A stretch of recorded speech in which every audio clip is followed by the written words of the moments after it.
Hey everyone, welcome to episode 8 of Booze and Brews. Cheers. Cheers. We missed our podcast time last week because we were on vacation, and so we're doing our session now. And we bought some mugs while we were away, so we wanted to share that. We went to Myrtle Beach. But most importantly with these mugs are the spoons. The spoons are really fun. The little spoons. I was debating on if you leave the spoon on there while you drink it, or it's gonna poke me in the eye, or I don't know. We will see. We'll see. You might get a whole comedy routine with it. But in the meantime, here they are, yes, our Myrtle Beach mugs. Enjoying our coffee this morning. So we were trying to decide what to bring you today as far as content, and we kind of have a heavy one to talk about, but the timing is appropriate, sad but appropriate. So we wanted to talk about deceased pets and crossing pets over. So Lynn just lost her pup on Monday night. Can't even get through the sentence of losing her and I'm already crying. So sorry about that, but if you're watching this, then chances are you've been there, you understand, you've had this experience, and it's really life-changing. So the decision,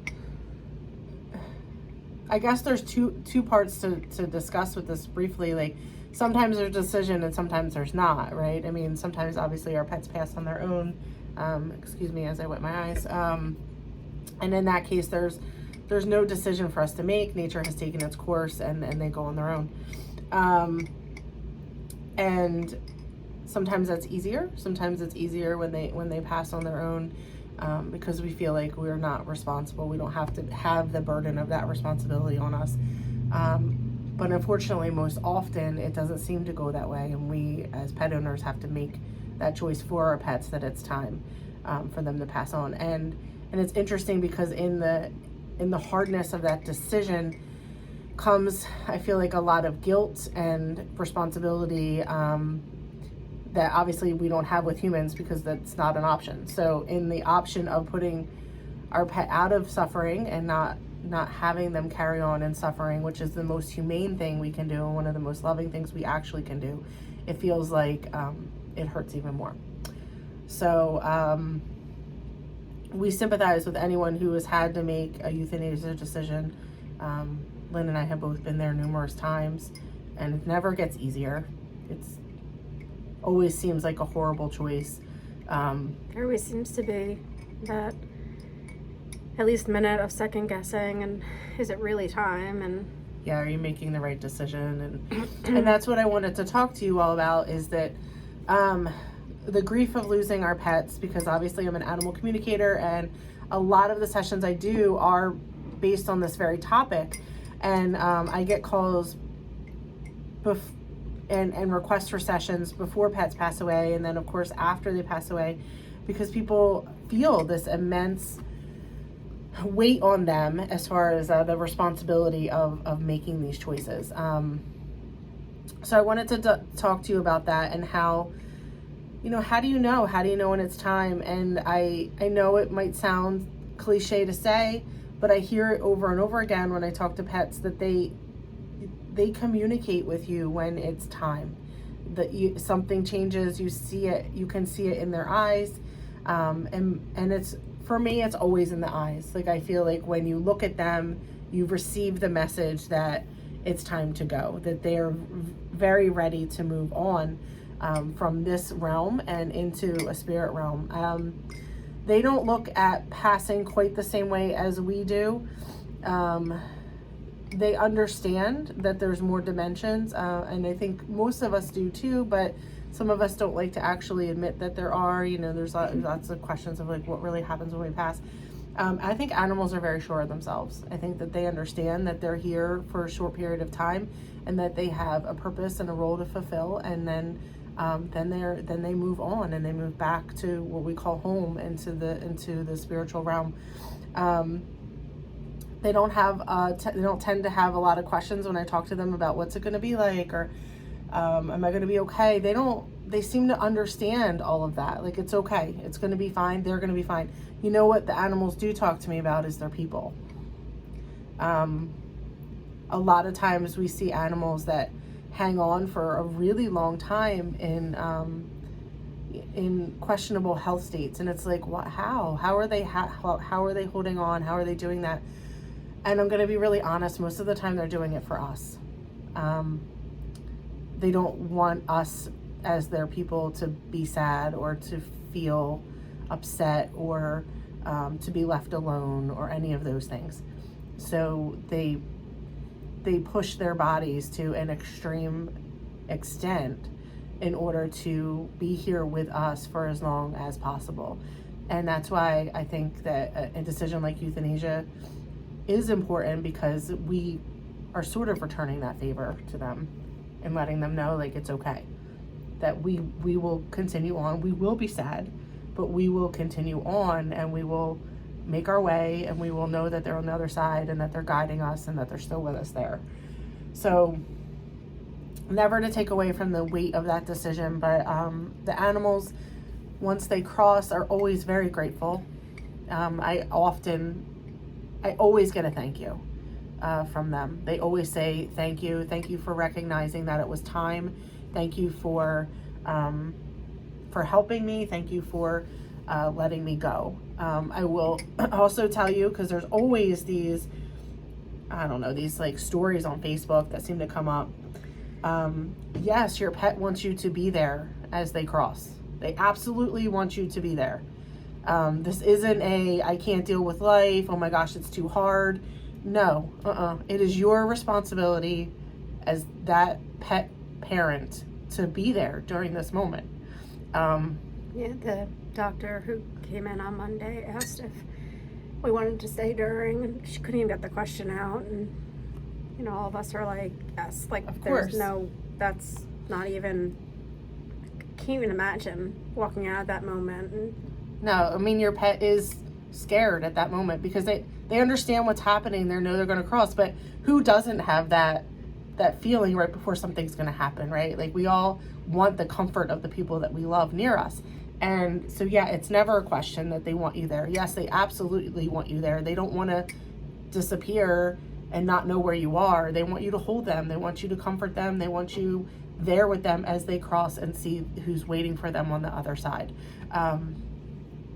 Yeah, so I should have definitely brought some tissues to this session. I'm going to pop out and I'm going to get them. Yeah, because they're on that side of the room. If you ever have a glimpse of a choice that you think you need to make on whether you should be there or not, the answer is yes, like, you should be there. In the very last moments of their life, they want that comfort. They want their people close to them. So please do them that favor. Please do that for them.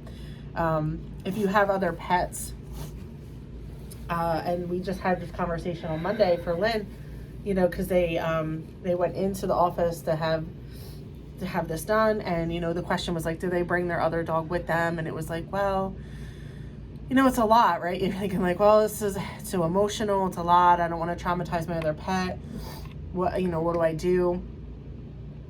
In my experience, if you can bring other pets along, or if you have maybe multiple pets and you want to do this at home, the other pets appreciate it as well. They do understand crossing, just like I said, they understand it for their siblings as well as as well as the animal that's crossing. But there's something in them seeing it to understand that this is what has happened. It can be confusing for them when you leave with the sick animal and you go to the vet and then you come home without the animal. They don't necessarily understand what happened. Like, what happened? When they're with you, they physically watch the transition. They can see the soul leave the body. They understand what's happening. They also receive peace from that and understanding that there's closure.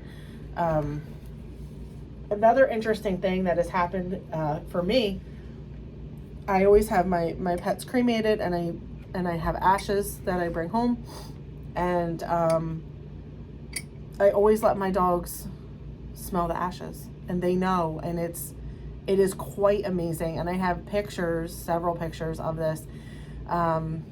We always make I don't want to say a ceremony, that's too much, a production, not to be dramatic, but we do this as a family where we get out the ashes and we have all the dogs come over if they would like. And in every instance, I have at least one dog that lays on them. Straight out lays on top of them. But they sniff. They're very respectful. They're not ripping the bag. It's not like that. It's very respectful. They understand. But in every instance that I have done this with Pets Crossing and let my other animals at home understand that this pet is home in a different form, they respond in very interesting ways. They lay with them, they lay on them, they sniff them, they rub them. It's very interesting. So how they are processing grieving and passing is different and similar to us as well. A very cool thing about ashes and even collars, if your dog or cat wore a collar regularly, if you take the ashes out in the bag, of course, I'm not suggesting to pour them out, but you're holding them in your hand and you sit in a quiet space and you just sit there and you hold them and you go into meditation, if you want to call it that, prayer, you can feel the ashes vibrate. You can actually feel it in your hands. I've had people who are non-believers even tell me like, oh my gosh, I can definitely feel this. You do need to quiet yourself and be in a centered space to do this. It's not just like on the fly, like, oh, I touch it, I don't feel anything, I'm off. No, it's meant to be a respectful time of solitude and reflection. But if you sit there and you just hold them within a couple of, I'm going to say minutes, but not even, I would say seconds, you feel a tingling on your hands, you feel the vibration, you feel their vibration. It's very powerful and it can be very comforting when, when a pet first passes, or anytime that you would like to feel that connection with them. So why is grieving your pet so hard? It is a family member. You're not going to convince me any other way. They're part of your family. They've lived with you. You've taken care of them. They've taken care of you. They most of the time have slept in our beds for however many years you've had them. But you have a bond with them, and it's amazing as far as animal communication goes that your best friend has never uttered a word to you, but you know everything that they felt, right? So their absence is huge, and that void of them being there is very large, and the change in your routine is obviously substantial and large as well. And we grieve our pets like we grieve any other loved one. So the idea that you're supposed to, get over it quickly, or it's just an animal. No, not at all. It's your pet. You take the time to figure out, what works for you as far as grieving and what that time looks like. And there's no appropriate amount of time that grieving exists. And to be honest with you, sometimes I'm going to admit that I have grieved harder for animals than I have for people. And I think that there's a lot of reasons for that. And one of the reasons I'm going to say is that we attach to our animals in different ways than sometimes we attach to people. And I don't mean any disrespect to humans or relationships, but, animals see you as you are, and you experience an unconditional love with a pet that you don't really always get with people. And it's a very deep spiritual kind of connection. It's a soul connection. It definitely is. There's a lot to be said for the amount of loyalty and the amount of truly unconditional love that pass back and forth between you and your pet. It's something that's very hard to describe. So if you've not had a pet that you were close to or that was your own, it's hard to understand this, and hard to understand how it could be sometimes more important than human relationships. but the unconditional part is truly, I think, where people would get stuck. Because there's a lot of people who are very happy in relationships that aren't necessarily unconditional. There's probably at some point a condition, and it might not be like a verbal thing where you're like, well, I'm not going to love you but there's probably some kind of line. I mean, your pet just doesn't experience that with you, and it's no. And I feel like it's hard for me to even on your worst day, it's their best day for seeing you. Like, they spend all their time waiting for you to come home, and I think the expression is like, that's one pet in your life, but their whole life is you, so that's what they've known their whole life is you, or the time that you've had them. And that's why they, they're so excited when you come home. They love to see you. They want to spend time with you. Your hair can look a mess. You could be sick. You could be having the worst day of your life, and they don't care. They love you unconditionally, the exact way you are. They almost, I say they have no expectation. They do. Mine does. They will tell me when it's time for things.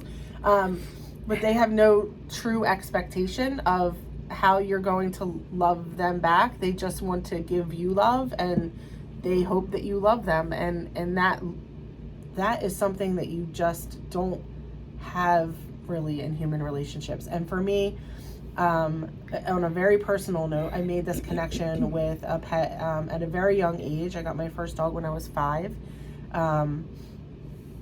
Thank goodness. I did. I connected with her on a very deep level.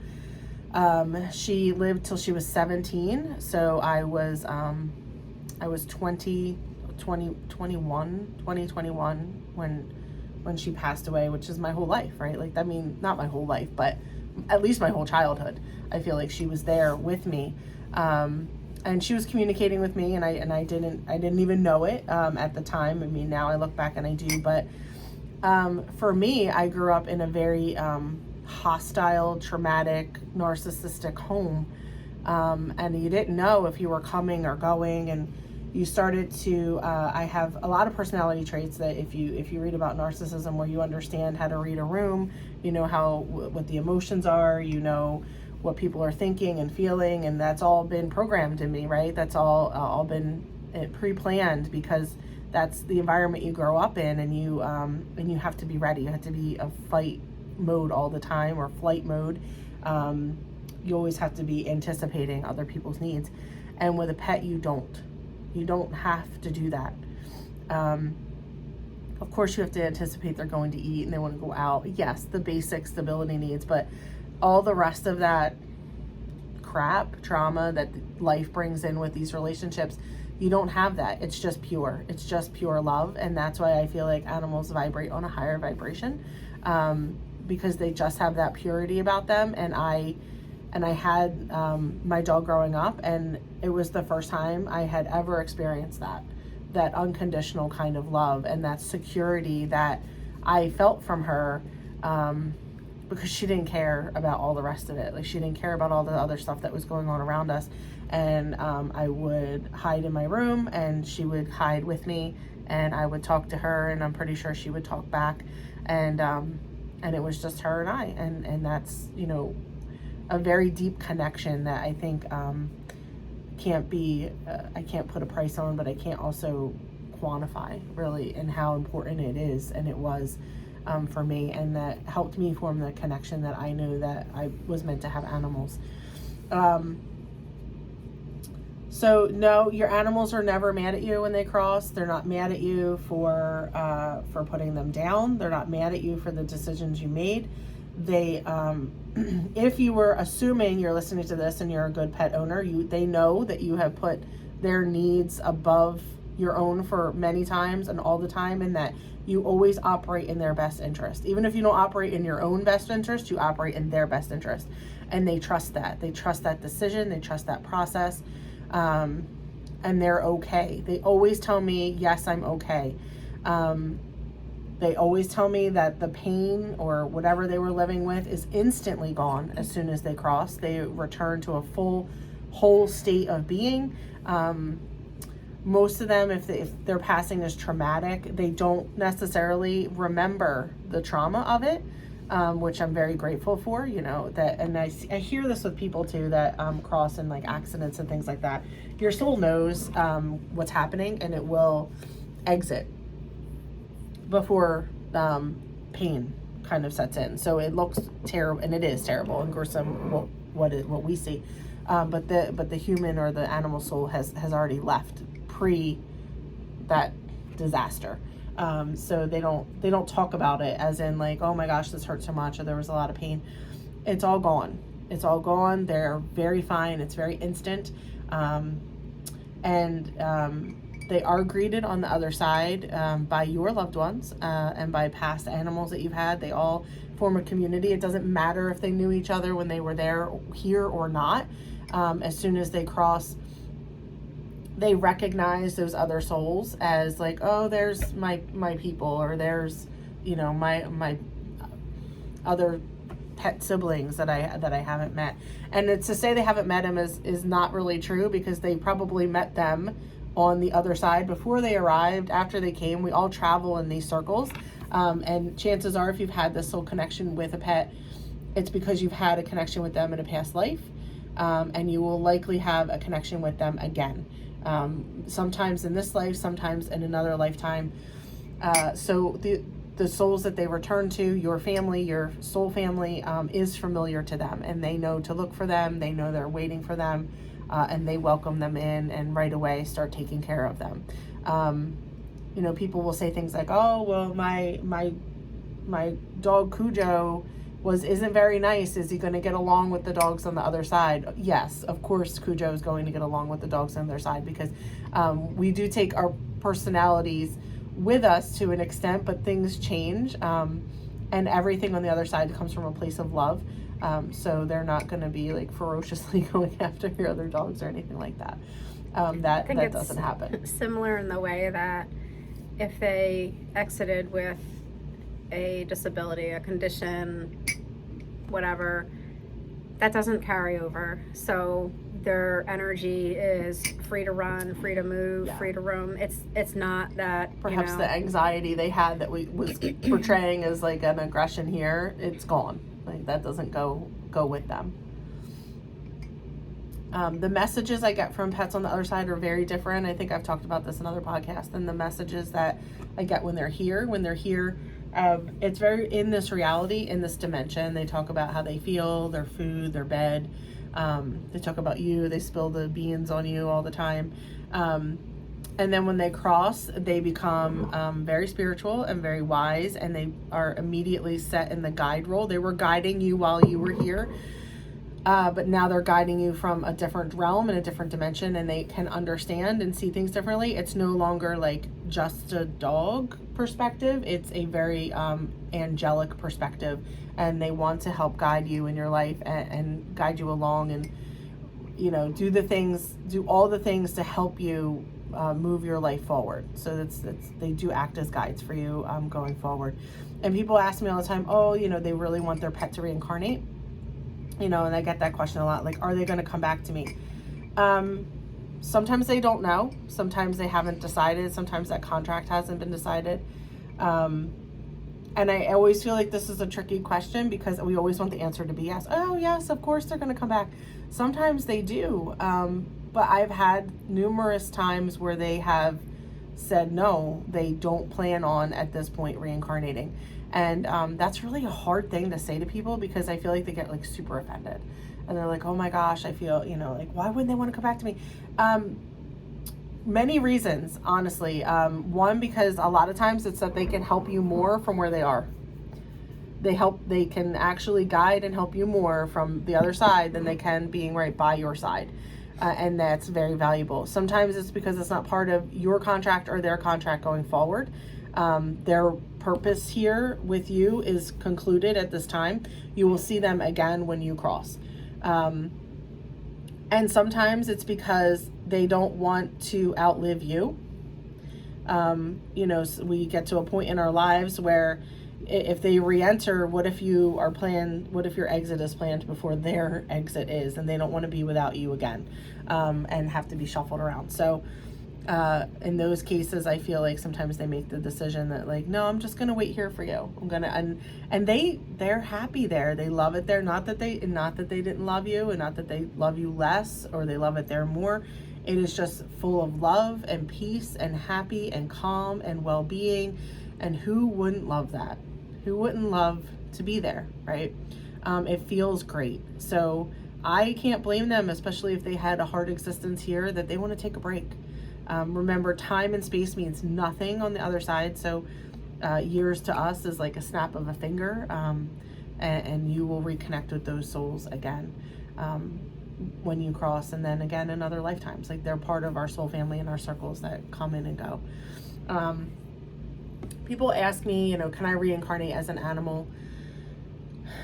I'm not sure. I have read and listened to so many different mediums' opinions on this. I've often heard like, no, animals are animals, people are people. But I've also heard that we are meant to, our souls are not just people, but all of our souls are meant to experience all different types of lives and lifetimes, which means that we have to exist in all types of forms, which would be animals and plants as well as humans. My guidance tells me that why couldn't it be possible? I mean, I don't know. I mean, I truly don't know the rules. There probably are rules, but I don't know what lanes cross and what lanes don't. But in my opinion, I think anything could really be possible, and that we don't truly know, and that we try to interpret the rules the best we can. But I bet you anything, even if there is a rule, there's been a broken rule. So my answer to that question is like, I am not sure. My intuition says that anything is possible. Yes, but I want everyone to know that when their pet crosses, they don't cross with anger. They don't cross with disappointment. They still love you. They're still with you. They are still giving you signs. So if you listen to our last podcast, we talked a lot about signs, and animals are great with their signs. So always, ask them for signs, ask them to provide you those signs. And I feel like sometimes maybe they're even better than the humans, because, we rely on the communication of speech to tell everybody what we want. They never had that to begin with. They didn't talk to you that way. So signs make complete sense to them. So they're willing to send you the signs.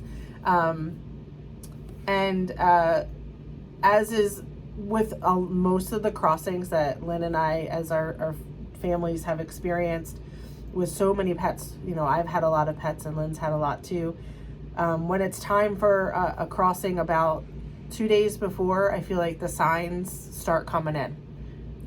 The signs from your other animals start arriving to tell you that they are here, and that they are ready to support you and to support your pet that is passing.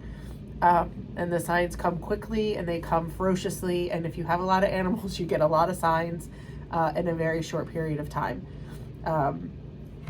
And that definitely happened with this time with Kaylee's passing. We started getting signs, I don't know, as the week before, I would say. The animals started coming in and delivering signs. I think they started really coming like a little bit more full force. Yeah. Over the weekend, and like multiples at a time. Like, just kind of like, if you're thinking of like the picture or something, you have like one here and here and here.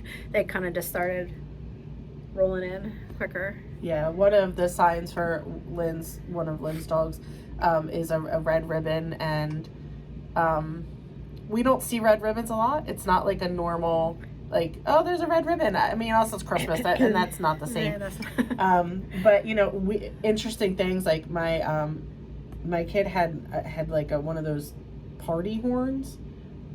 If you blow, and it makes that annoying noise. But it had like streamers on the end, but they were all red. And it was bizarre, like it was just sitting there. And I'm like, well, this is an interesting red ribbon idea. And you saw other red ribbons before that. Yep. And tennis balls. And the tennis, my Phantoms. My boy Phantom is, and if you've listened to the podcast, you know about the tennis balls. We had 2 tennis balls in the same day, in the same morning. Yeah. We were coming home from our vacation, and we knew that a decision was going to probably pending for Kaylee. And we walked out of the camper, and there's tennis balls sitting right there. And I'm like, where did that come from? And my son said, he's like, oh, I found it at the playground, and I brought it back. So there's just a tennis ball sitting there. There was not a tennis court. There wasn't a tennis court. There was just a tennis ball, which was funny.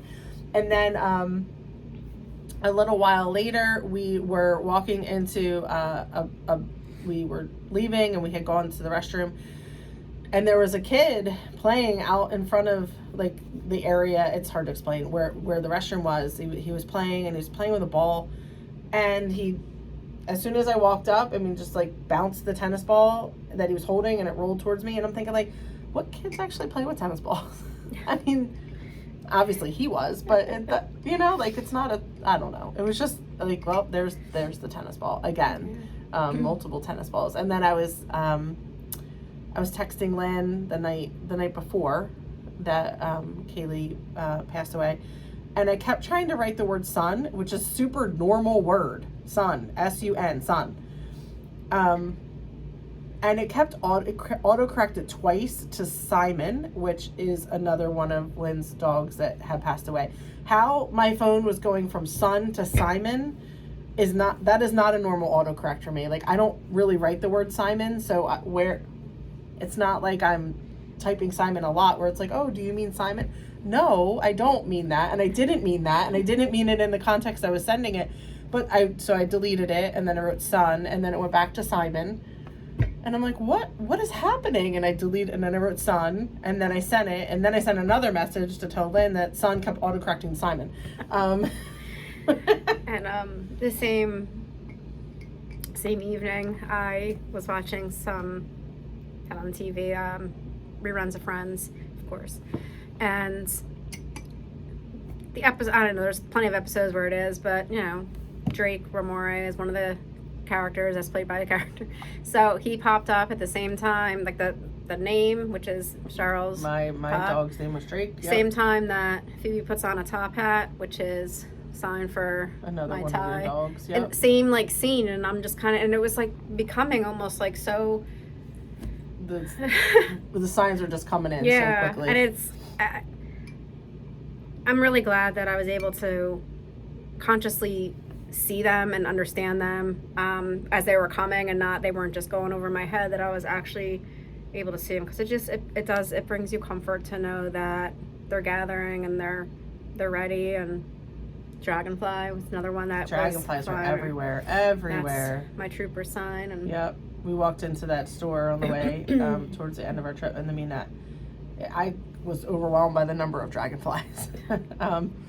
So as you're getting close to making decisions like this, and you have other pets, if they have signs, they'll show you that they're here. They're right here. They understand on the other side what's happening. They're here to support you, and you will have family members as well that will come and help out and step in. Usually a parent or a grandparent, whoever in your family loves dogs, and was not at all surprised when Kaylee passed that I had a very strong sense that Lynn's husband's dad was there. He seems to have come during several crossings to pick up the dogs. He's like the dog man. So I was happy to see him. It's kind of weird because sometimes I forget between, and then I'm like, oh, there he is. I also feel like I wasn't surprised when you said that. I wasn't expecting him, but I wasn't. Yeah, I didn't think about it at all until he was there. Yeah. Thanks, Dad. So during the crossing, obviously they want that you just hold space. That's all you need to do is just, when we say hold space, it just means being there and letting the soul of that animal, just being with it and just sitting in that space. And I don't want to say like discomfort, but just sitting in it, just being, just existing, just being present. Yeah, not needing to do anything. Not needing to do anything. I think that, there's it's hard for us as people to like literally not do anything. You don't have to say anything. You don't have to move away. You just literally be in the space that you're literally in, and that's it. Yep. It's just holding space for them. Any other questions that you feel like I get a lot about grieving pets? Yeah, but I just feel like it's so important to understand that we grieve our animals on a super deep level, and I do think that they provide us a connection with the spirit world and with our higher consciousness, and with that we just don't get with humans. And I think that's where it comes from. Also, your pets pick you. It isn't a coincidence that you have whatever pet you have when you have it. They are purposely placed in your life at a time that is most needed, and it's not always when you feel like it's the best time to get an animal. How many times I've heard people say, like, I wasn't planning on this. Of course you weren't, but the universe was. Like, they picked the time. The universe is now telling you, you need this spirit, this soul in your life right now, and it's coming right now, and it's meant to be there. So no, we don't always pick the idyllic time to enroll in getting a pet, but it just happens. And another question I get is that, yes, your pets want you to get other pets. They don't feel like you have less love for them. They don't feel like you're replacing them. They don't feel cheated on. Not in the least. Animals have a very huge capacity for love, and they know how much they were loved by you, and they want you to love another pet, especially because often the pet that you lost puts the new pet into your life. Like, they have now selected their predecessor, and they're like, this is the pet that's meant to be for you. This is the one that I need you to take care of now. And they have put that pet in your path because they want you to move forward and to love again, and to love that someone new as much as you love them. They understand that the heart has the capacity to love more than one animal, more than one at a time. There's no limit. There's no just, oh, you can only love one person. No, that's not how it works. So they want you to fill your life with love, and they want you to be able to share that with another pet. So I got a lot of people who say, like, I don't want them to think I'm replacing them. They don't think that. And there's no ideal time either. Like I said, some people, it could be immediate. Some people might wait years. The point is that keep your heart open to love again. The end is the hardest, and every time we go through this, we always say, oh, it's never again am I doing this. Except all of the years leading up to that, and all of the love that you shared with them before that very moment makes it all okay. It makes it all okay. And none of us are going to stay forever, right? Yes, but they definitely want you to move on, and they definitely want you to love again, and to allow that love again. And one of the messages Kaylee had for Lynn, and I felt like this was very much into our rescue work, was it was very rushed statement, as she was like, Mommy's gonna save puppies for me. And I just felt like that was her way of saying, like, you have work to do, and I'm gonna be sending you that work. So all those puppies aren't necessarily coming to Lynn's house, but we'll find homes for them. So the work isn't done. They work on the other side. Our pets work as well on the other side. I have many clients that have strays that randomly seem to show up at their house, and I'm like, well, no, this is from your other pet. They always say, like, oh, go to my mommy's house, she'll take care of them. Yeah, right. If it's even as something as, we'll say, minimal as leaving food out, or yeah, you know, I'm always feeding animals. I mean, birds and rabbits and squirrels and fox, and I don't know, maybe we have deer back there. We maybe had a mountain lion at one point. Not really sure what that was. That was probably not the best thing. I don't think you were actively feeding that one. No, I'm sure I had a snack. But yeah, I mean, obviously, and I feel like we also seem to find ourselves in the midst of animals running around the neighborhood sometimes, where they end up like in your yard, at our yard, at our fence, surround, like running around the property. And I'm like, our property's fenced in, but you know, running on the other side of the fence. Attracted to you because they They know that we're not going to just be like, well, see you later. Like, we're going to do something. Right. Or you have a pet on the other side that's been like leading them over here. Yeah. They are in spirit form, so they're like, hey, come over here. My mommy will help you. I have a woman that I do sessions with all the time, and she rescues cats, and these cats just show up. She lives in a very normal neighborhood, and the cats just show up.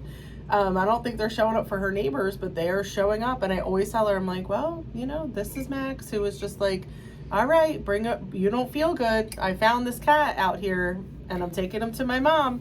And here she is trying to rehab another cat. So it does happen. So they are with us all the time, even crossed over. And they travel with us even more, I feel like, as souls. They ride in the car with you. They get to work with you. They do all the things that they couldn't do in physical form. So I hope that helps anyone who's going through grief and loss or has gone through this with a pet. Always open to questions. So if you have other questions that maybe I didn't answer, but I wanted to address those because I feel like they're the ones that get most common. Yeah. Oh. Yeah, I'm sure as soon as we finish, I'll be like, oh, we should have talked about that. Okay. But thank you all for listening, and we wish you well, and we hope you're having a great summer. And we'll be back. I don't know what we're going to talk about next time. I don't know. I don't know. We'll figure it out. If you want us to talk about something in particular, well, you should tell us that, because then we don't have to decide. And there's some greatness in not deciding. So, all right. Okay. We hope you all have a great day. Thanks, everyone. Adios.